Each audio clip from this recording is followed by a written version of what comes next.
stretch. I mean, we saw the 4 turnovers. We saw that he couldn't stretch the field really high there, Kurt Warner. Now we see that Ben Roethlisberger is going home, and he's about to be 39.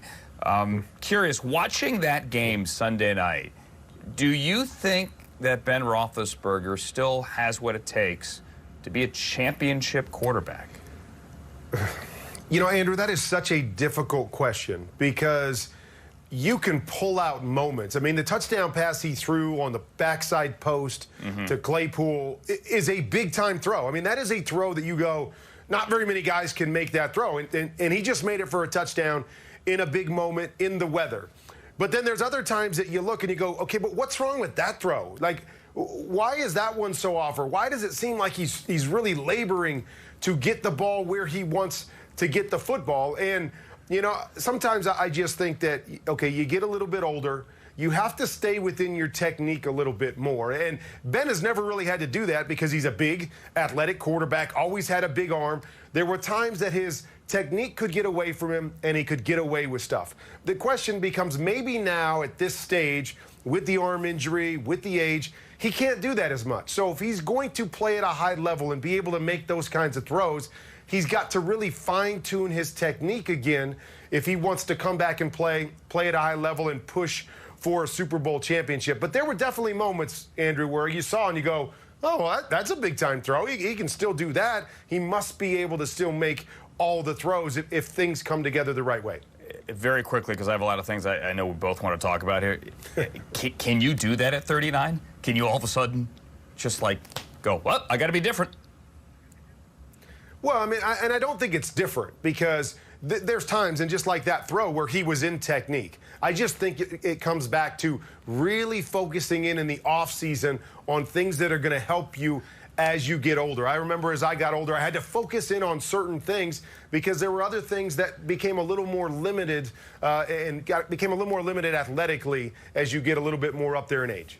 All right, so let's get to Lamar Jackson in the snow. Here, he's from Florida, says he doesn't want to play in the snow, never play in the snow. You're from Iowa, obviously in St. Louis, you played inside, you've played in all kinds of conditions. What do you think of Lamar Jackson possibly in the snow?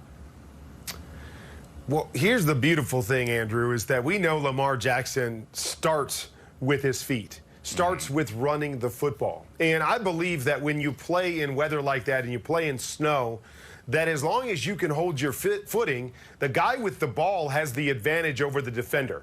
The guy that knows where he's going has the advantage over the guy that doesn't know where he's going. So I believe because of his quickness and his balance, that can be a huge advantage for him to play in the snow or in the weather as long as he feels comfortable with that balance in the snow. Where I think it gets a little bit harder is throwing a football. If you're not used to throwing in the cold or throwing in the snow, depending on what that snow is, because, Andrew, there's lots of different kinds of snow, and I know that sounds weird, but there's different kinds of snow and how that affects the grip on the football. So all those things that you're not comfortable with, or the ball's a little bit harder than what you're used to playing with, although Baltimore obviously plays in the cold as well. Those things can be an adjustment for a thrower if you're not used to playing in that weather. But I do think it could be an advantage for him and the Ravens in the run game. Yeah, that's what I just told Pat Ricard as well. I mean, he knows where he's going. The defender doesn't know where he's going. They're going to fall down. And, yeah, I spent 8 years in Syracuse and Chicago. There are a lot of different kinds of snow. Most of it is all awful. Okay, that said, also real quick on Lamar, I almost think it's like Fight Club. Like, why are you telling the other guy that you don't want to be in the snow? But that's a whole another conversation. All right, I don't know if John Wolford's going to be healthy. You read Sean McVay's body language yesterday in his presser. I didn't get a good vibe. But that said, let's say they're both healthy, Kurt. Goff and Wolford, who are you playing at Lambeau? I mean, you just used the adage that they're both healthy. First of all, I don't think Jared Goff is going to be healthy. I don't think he can possibly be healthy with the broken bone after just a few weeks and the surgery. But, I mean, if they're on even footing, you go with the guy that got you there. You go with the guy that's been in the Super Bowl, in my opinion. Although, I will say this, I think it's going to be really, really hard for Jared Goff with a broken thumb if you don't have the strength in your thumb in cold weather, with the ball being harder. Really, really hard to control the football if you don't have good strength on the football. So that is something that I really worry about in this game, assuming that Jared Goff is going to get the start. Is we saw the struggles controlling the football last week. Going to be even colder, going to be in weather. I really think it's going to be a struggle for Jared Goff to throw the football unless that thumb has gotten dramatically better over the last week. You know, the other thing, too, as well, is that these two coaches, Kurt, I mean, they know they're best friends. LaFleur used to be here with the Rams as their offensive coordinator. Is there anything possibly, like, how do you coach in this game when the other guy's the other half of your brain? You can't trick that guy, can you? Well, here's the beautiful thing about both schemes is both schemes are going to do what they do, but both schemes also have great complements to what they do. And so that becomes the hard part of everything. As long as both teams can run the football, they've got tremendous play action games that come off of the run that look exactly like the run. And so it's almost impossible to coach for that, to know, oh, when is it the run? When is it the play action? So you can say, hey, this is the run game that they're going to run. This is how we need to play it. But at the same time, we've got to be able to get in our run fits, but also be ready for all the play action that comes off of it. The real key in this game is going to be, can either defense stop the run? Can either defense force these offenses to become a drop-back offense instead of a run play action offense? If you do, that's where you gain an advantage defensively. If you don't, I don't care how well you know the other guy or how much you practice against that same sort of system, that complementary game that both of these teams play with is almost impossible to stop if you've got both things going.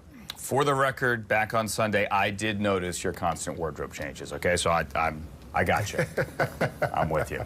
I know you did, Andrew. I knew you did. Game day morning inside humor. The Hall of Famer Kurt Warner back later today on NFL Total Access. Thank you, sir. See you then. Yeah, that hate the grind and sweat the blood, the time my motivation. I work too hard too long and not be in the conversation. My team been way up, ain't nothing less than domination. I got the game to save with lock and key and combination. What a play by Rodgers. Green Bay all the way. Motivation, all the hating that they doing, motivation. You be talking, but you not up in the conversation. They all wanting me to stop, that's my motivation. Aaron Rodgers really wants that MVP. He's probably going to get it because he deserves it. Look at this. Quarterbacks with 40 passing touchdowns and a passer rating of 115, which, if you don't know, it means good.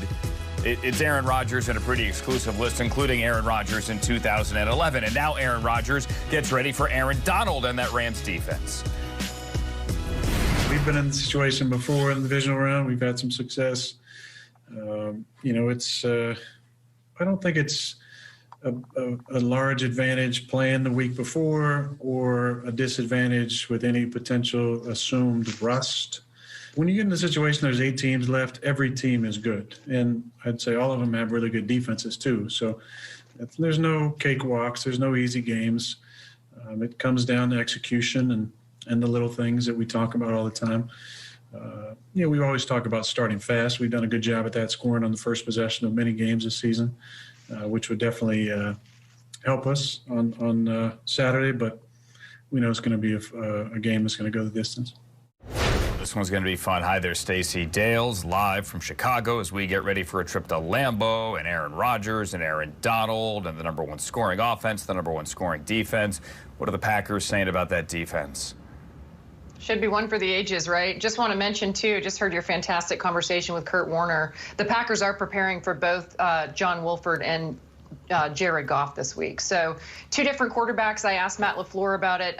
More mobile, not as much tape on Wolford, but a little bit more mobile than Jared Goff, a guy, of course, he knows well from his time there with the Rams. That being said, Aaron Donald is going to go on Saturday. Listen, lots of questions about that rib injury. Thankfully, there was no